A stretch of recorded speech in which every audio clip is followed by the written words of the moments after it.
Hello students, welcome to my channel. तो आज मैं आपको चैप्टर नंबर 5 अरिथमेटिक प्रोग्रेशंस की एक्सरसाइज 5.3 का क्वेश्चन नंबर 11 करवाने जा रही हूँ। हमें दिया है if the sum of the first n terms of an AP is 4n minus n square, what is the first term that is s1, what is the sum of first two terms, what is the second term, similarly find the third, the 10th and the nth terms. तो question number 11 में हमें बोला है कि AP की first n terms का सम जो है वो हमें 4n माइनस n स्क्वायर दिया है। ठीक है, तो सबसे पहले हम सॉल्यूशन में ये लिख लेंगे। हमें गिवन क्या है? हमें गिवन है sn कितना दिया हुआ है? 4n minus n square. ठीक है, ये चीज हमें दे रखी है। ठीक है, आगे बोला है कि हमें फर्स्ट टर्म निकाल कर बताइए और ब्रैकेट में दे रखा है कि जो फर्स्ट टर्म होती है ना हमारी, वो क्या होती है? s1 ही होती है। ठीक है, यानी कि यहाँ से एक चीज और आपको क्या क्लियर हो रही है? आपका जो फर्स्ट टर्म यानी कि a1 जो होगा वो किसके इक्वल होगा? s1 के। ठीक है, a1 और s1 एक दूसरे के इक्वल होंगे। ठीक है, तो इस चीज का भी आपने ध्यान रखना है, ये आपको आगे सॉल्यूशन में काम आएगा। ठीक है, तो ये दो चीजें हमें गिवन है और हमें देखिए अब फाइंड आउट क्या करना है? फर्स्ट टर्म निकालनी है। ठीक है, सम ऑफ फर्स्ट टू टर्म्स का सम हमें निकालना है और सेकेंड टर्म निकाल कर बतानी है, थर्ड टर्म निकालनी है, 10th टर्म निकालनी है और nth टर्म फाइंड आउट करना है। ठीक है, तो चलिए करते हैं। सबसे पहले देखिए हमें n टर्म्स का सम दे रखे है ये। ठीक है, तो यहाँ पर n अगर आपका यहाँ पर हम 1 रखते हैं तो हमें s1 मिल जाएगा। ठीक है, तो जहां जहां n है आपके पास वहां क्या रख दीजिए? 1। ठीक है, तो ये आ जाएगा 4 इंटू 1 माइनस 1 का स्क्वायर, तो ये आ जाएगा आपके पास 4 माइनस 1 यानी कि 3। ठीक है, तो यहाँ पर देखिए आपके पास s1 कितना आ गया? 3। s1 3 आ गया। ठीक है, और यहाँ पर हमें देखिए बोला है क्वेश्चन में कि जो हमारी फर्स्ट टर्म होती है वही हमारी s1 होती है। ठीक है, यानी कि सम ऑफ फर्स्ट टर्म।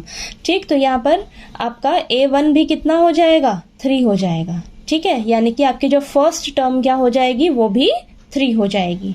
ठीक, देखिए आपकी जो फर्स्ट टर्म है वो भी हमारी 3 हो जाएगी। ठीक, अब ऐसे ही जैसे हमने सम ऑफ फर्स्ट टर्म निकाला है ना, तो अब हम n की जगह 2 अगर रखेंगे तो हमारे पास क्या निकल कर आ जाएगा? सम ऑफ फर्स्ट टू टर्म्स आ जाएगा। ठीक है, तो चलिए करते हैं। n की जगह हम क्या रखेंगे? अब 2। ठीक है, तो यहाँ पर लिखिए 4 इंटू 2 माइनस 2 का स्क्वायर।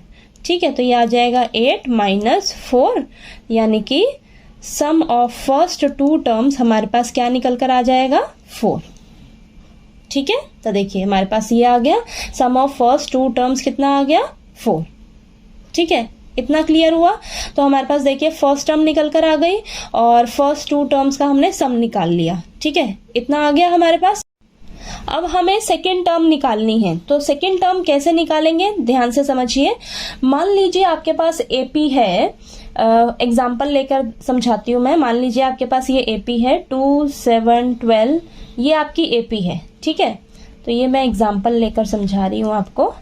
ठीक है, तो मान लीजिए ये आपकी एपी है। ठीक, तो ये आपकी क्या होती है? First term. ठीक है, ये फर्स्ट टर्म होती है और हमें पता है कि जो हमारी फर्स्ट टर्म होती है वही हमारी क्या होती है? सम ऑफ फर्स्ट टर्म, यानी कि ये हमारा s1 होता है। ठीक है, अब s2 कैसे पता लगेगा आपको? सम ऑफ टू टर्म्स किसके इक्वल होगा? सम ऑफ टू टर्म्स हम क्या करेंगे? ये जो हमारी पहली 2 टर्म्स हैं इसका हम क्या कर देंगे? सम कर देंगे, तो हमारे पास क्या निकल कर आ जाएगा? सम ऑफ फर्स्ट टू टर्म्स यानी कि s2 आ जाएगा।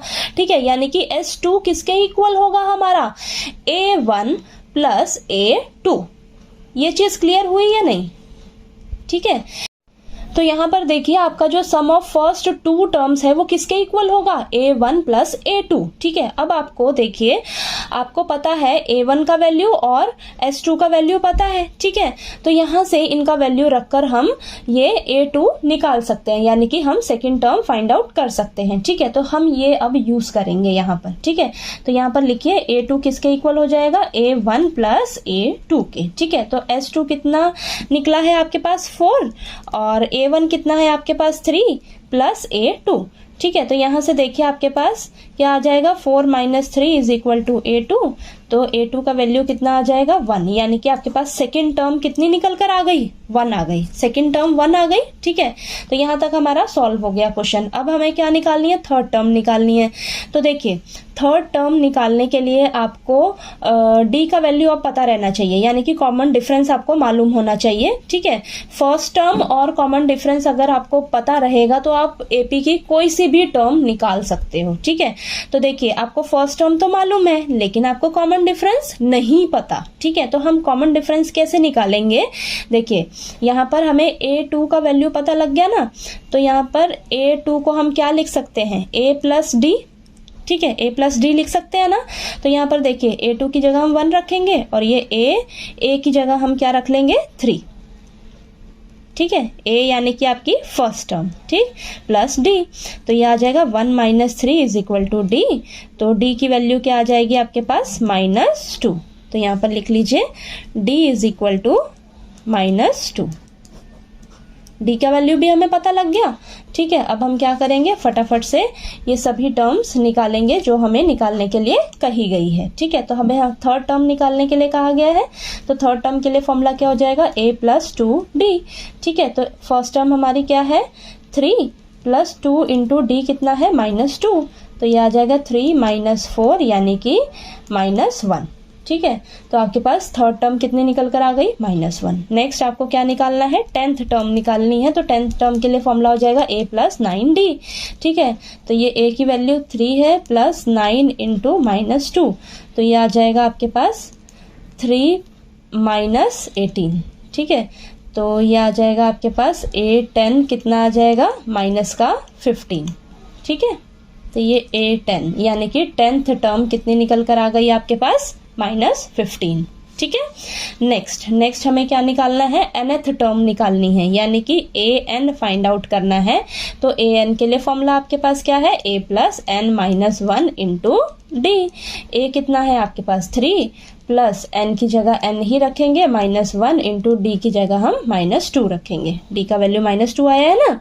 अब यहाँ पर इसको सॉल्व करते हैं तो ये आ जाएगा 3 और ये -2n माइनस माइनस ये प्लस हो जाएगा, तो ये आ जाएगा प्लस का 2।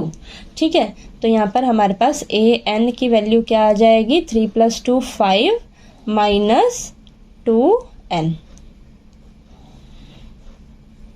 ठीक है, तो देखिए ये हमारे पास nth टर्म निकल कर आ गया।